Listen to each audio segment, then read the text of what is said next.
The Digimon franchise doesn't have many mobile games. The number of releases becomes even smaller once you remove unofficial ones, which are avoided by many fans who want to support only the official releases. One of the bad sides of the official releases is that their lifespan isn't long. Even though they roughly meet the usual lifetime for gacha games, some of these games we wished we got to play for longer. One of them is Digimon ReArise.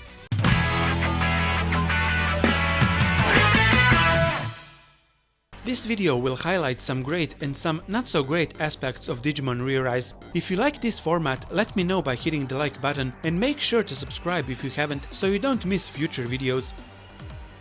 Digimon ReArise was released in 2018 in Japan, while its predecessor Digimon Lynx was still running. After 4 years, the game will be shutting down in April. One of the things this game will be remembered by is introducing new Digimon, some exclusive to the game. I like that the game released both child and adult Digimon on their own, which brings me to the first high: choice of Digimon.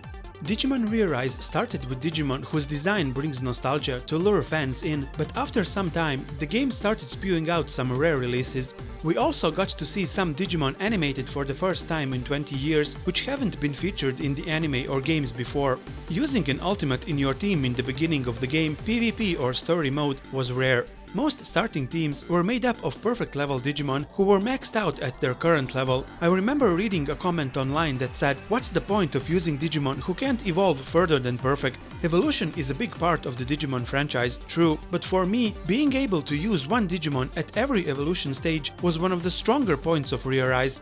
This was a contrast to Digimon Lynx, where using any Digimon below the ultimate level was a big no, even for grinding for evolution materials and equipment. With the first feature quests, the game started releasing more and more child forms with high stats, and the battlefield started looking more diverse and fun. Harrismon was not the only new Digimon. Other than the Digimon who were released exclusively for Lynx, like Vorwomon and Jazzamon, we also got to see new evolutions like Lovely Angemon, Heavy Leomon, Bitamamon, and many others. If you liked to see those Digimon move, then sometimes you had to wait for it until it buffers. ReArise did not have many issues in the beginning, but the speed of the game is definitely something that annoyed a lot of users. I tried playing ReArise on different phones, and some of them were pretty specced out. Still, going from one place to another took some time, sometimes even driving you nuts. Whenever I had to wait a while, I couldn't help but wonder how long did players with slower phones had to wait. But that was not the only problem in the beginning. The app used to crash a lot. This meant you had to go through the slow loading screen again, but that wasn't even the main issue here. If the app crashes, it means you automatically lose. This was especially annoying when you were seconds away from winning or completing a goal. They later fixed this part by letting you start where you left off once the app loaded. Sometimes you can endure a little bit of slow speed if there is an interesting story mode.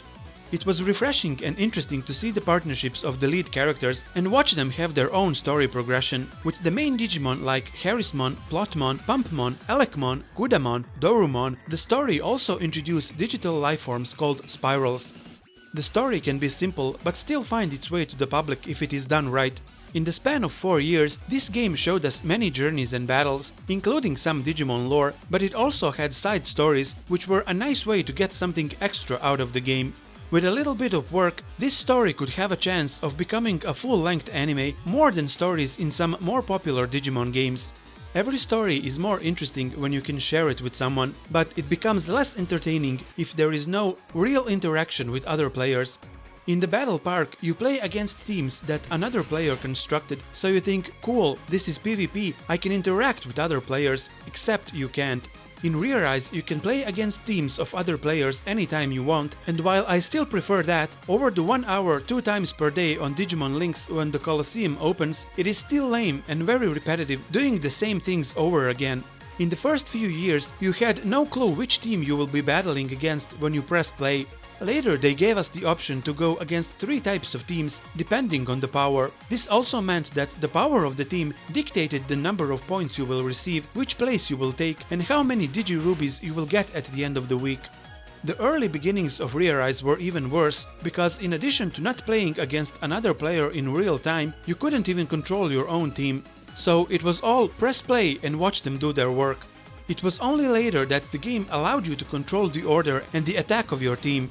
While I absolutely hated the elitist behavior of ABC chips in links, you still knew you were accompanied by other real players, no matter if it's a battle against them or grinding with them for evolution materials or different events where you had to work together to defeat the opponent. And there certainly was a lot of different things to do. Along with the story, PvP, battles to get different materials, the number of events was also increased with time. You could do battles only for plugins, different food to feed your Digimon, or for actions you make in raising your Digimon. There were also some fan-favorite things like the 2 types of underworld dungeon where you could battle many different Digimon but also choose different paths to take. If you are just chilling, you can take the easy battles, or hard ones if you want to challenge strong Digimon. Even events had different purposes and different rewards where they make sure you aren't slacking off to get good rewards.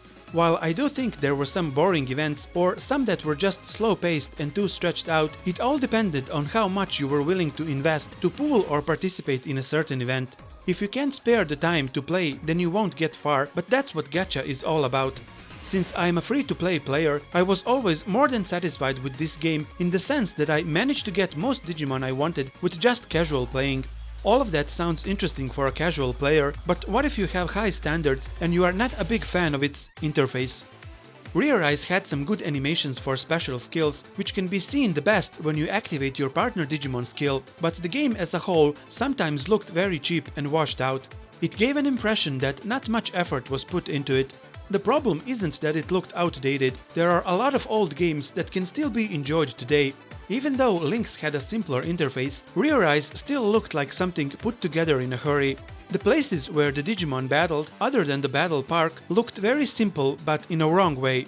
There were only 2 angles in which you could see your Digimon, one up front while using the signature attack, and one sideways, the angle of all battles, the same angle for your Digimon's sub-skills. This doesn't mean the game was completely devoid of creativity, as it brought a new way to characterize Digimon. ReArise had 5 new ways to group Digimon.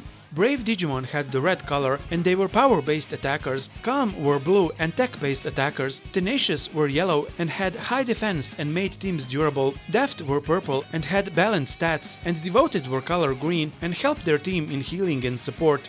Each of these Digimon buffed or supported their own group, or sometimes other groups in different ways, whether it be in attack or speed, or just used as healers. It was a nice new way to use different Digimon if needed, even though there was no vaccine, virus or data. There was no old vaccine virus data categorization we are so used to. While I do love how they got the idea to give Digimon different attributes, and innovation is always welcome, I think no one would blame them if they used the attributes a bit more than they did. 4 years ago, the first trailer and promotional photos for ReArise showed a cute new Digimon called Harrismon, exclusively released for the game. Time flew by very fast, and 4 years is all Digimon ReArise got. It was a popular game among Digimon fans, even though the player base was not that big. The ones who did play were interested in the game and continued to play, pull banners, grind and train their favorite Digimon. I don't consider myself a gamer, but I do play Digimon games because of obvious reasons. I enjoy going through challenges of a game with the Digimon I like. Did you play Digimon ReArise? Will you miss it once it shuts down? Feel free to share your thoughts in the comments below. Thank you for watching. If you liked this video, please consider supporting me on Patreon. The link is in the description below.